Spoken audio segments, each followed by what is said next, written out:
pensar sobre conservadorismo na mídia, se nós considerarmos o Brasil, nós teríamos de olhar também o lado de quem consome, de quem tem acesso à mídia.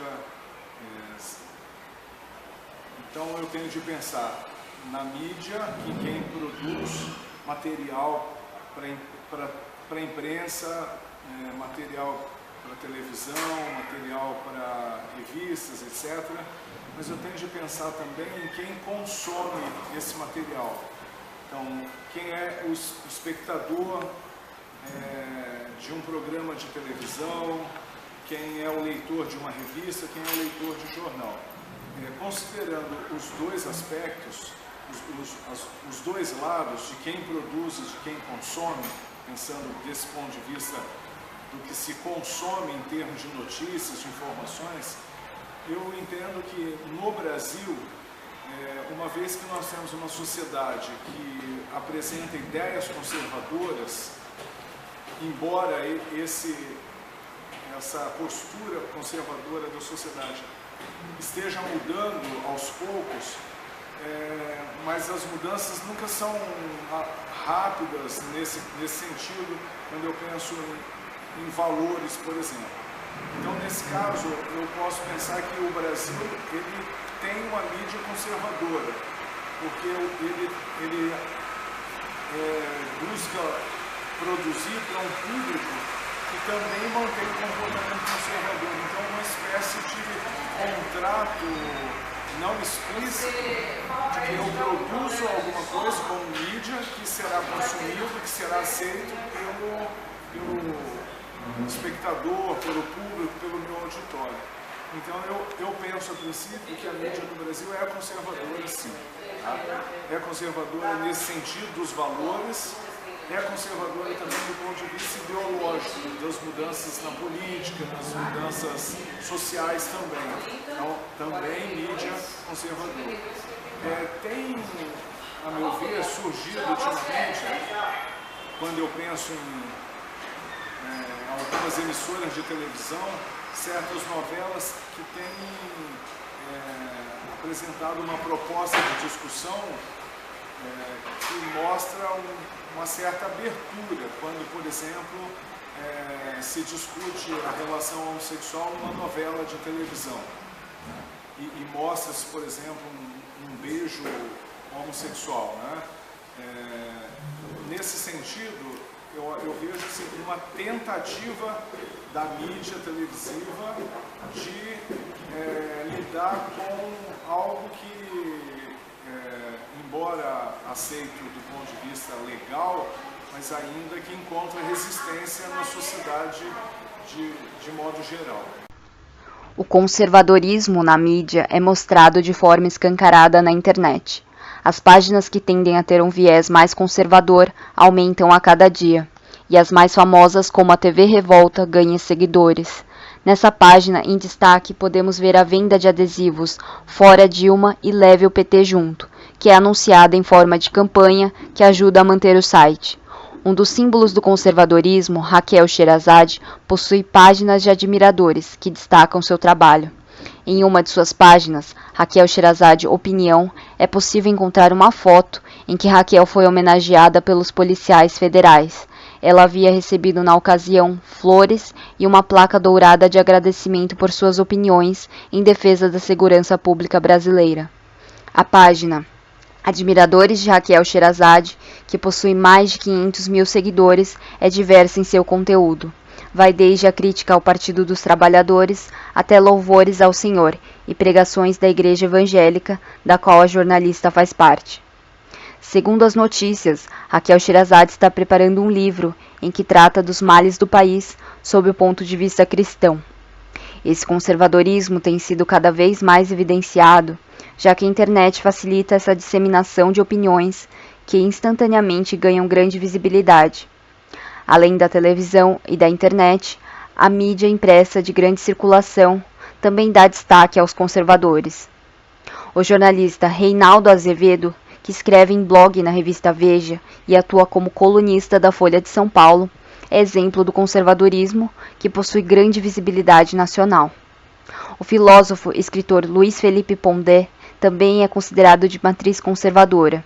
Em uma de suas colunas, intitulada Por uma Direita Festiva, Pondé ensina jovens liberais a pegarem mulher.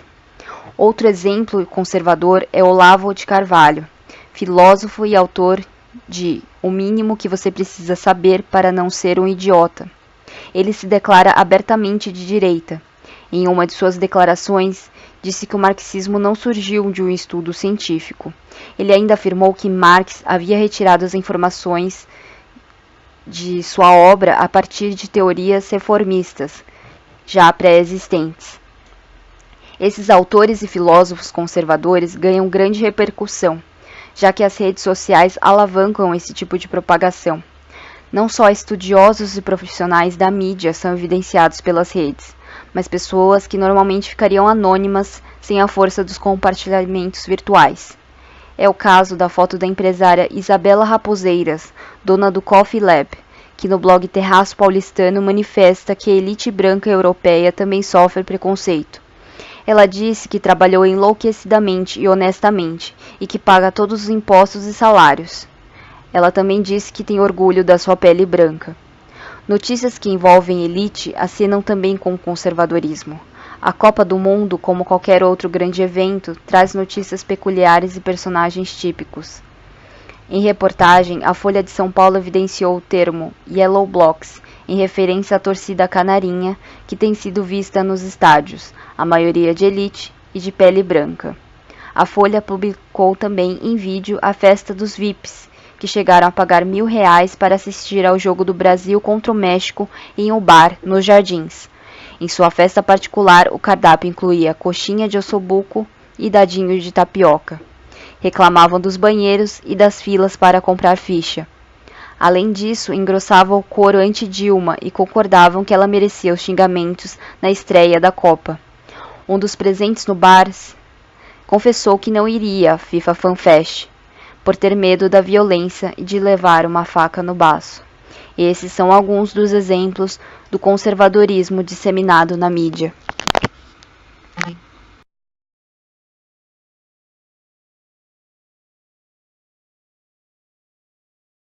Sou totalmente a favor da liberdade de expressão, todo mundo é livre para dizer o que pensa, mas acho que o jornalista tem um papel ético que antes de mais nada ele tem que apresentar informação sem doutrinar as pessoas. Que foi abordada pela Raquel Sherazade, ela tem tantos ângulos para ser abordada que a gente deveria aqui ficar horas, mas eu vou tentar resumir ao máximo. Eu não vou me aprofundar em muitos deles. Primeiro, tem toda uma questão literalmente midiática de audiência. Pouquíssimas coisas que ela disse naquele discurso inicial dela estão erradas. Num país que ostenta incríveis 26 assassinatos a cada 100 mil habitantes, que arquiva mais de 80% de inquéritos de homicídio e sofre de violência endêmica, a atitude dos vingadores é até compreensível. O Estado é omisso, a polícia é desmoralizada, a justiça é falha. O que resta ao cidadão de bem que ainda por cima foi desarmado? Se defender, é claro. O contra-ataque aos bandidos é o que eu chamo de legítima defesa coletiva de uma sociedade sem Estado contra um Estado de violência sem limite. De fato, o Estado é omisso. De fato, não há uma justiça, a justiça é morosa, não há uma sensação de segurança. Tudo o que ela disse, em boa parte do que ela disse, é verdade. Só que o formato que ela escolheu para falar, na minha opinião, é um formato sensacionalista. O sindicato de jornalista tem que defender a liberdade de expressão. Então, se você defende a censura de um colega profissional, essa censura vai acabar prejudicando a todos nós, né? Eu acho que o caminho não é por aí. Eu percebo às vezes que você fala um pouco do seu coração ali. Eu sempre falo do meu coração. Mas você acha que na função de jornalista você tem que usar da sua emoção ou você tem que ser só racional? Tem como separar o homem emoção do homem razão. A gente não tem um botão de liga-desliga. E hoje em dia nós temos muitos jornalistas, como Raquel Sherazade, que na verdade não fazem nada além de manipular a opinião pública. E nós temos que ter a liberdade, assim, ela tem que ter a liberdade dela de dar a opinião dela, de dizer que, sei lá, tem que bater em bandido. Ela pode dizer isso, mas eu acho que ela pode dizer isso como Raquel Sherazade, não como a âncora do jornal do SBT. O que você acha do posicionamento político, assim, dela? Bom, eu acho ela muito radical, de um jeito ruim, porque, tipo, pra mim ela distorce as coisas. Tipo, ela vai... Pra mim ela não parece uma jornalista responsável. Quando ela vai dar as notícias, ela distorce. Isso eu acho bem errado. O marginalzinho amarrado ao poste era tão inocente que, em vez de prestar queixa contra os seus agressores, ele preferiu fugir antes que ele mesmo acabasse preso. É que a ficha do sujeito está mais suja do que pau de galinheiro. Quando ela falou dos justiceiros que bateram naquele menino negro, sabe? Eu fiquei muito indignada. Depois dessa afirmação, todos queriam saber quem era a jornalista do Sistema Brasileiro de Televisão que falava as supostas verdades. Eu gosto muito da Raquel, eu gosto muito da polêmica que ela causa, e que eu acho muito interessante, porque ela fala tudo o que o povo sempre quis falar e nunca fala. Eu acho que ela está revolucionando o jornalismo, porque outras emissoras começaram, os jornalistas começaram a dar a própria opinião nos noticiários, não tá mais aquela notícia básica, eles estão meio que imitando o que ela faz. A Raquel, eu acho ela uma jornalista competente.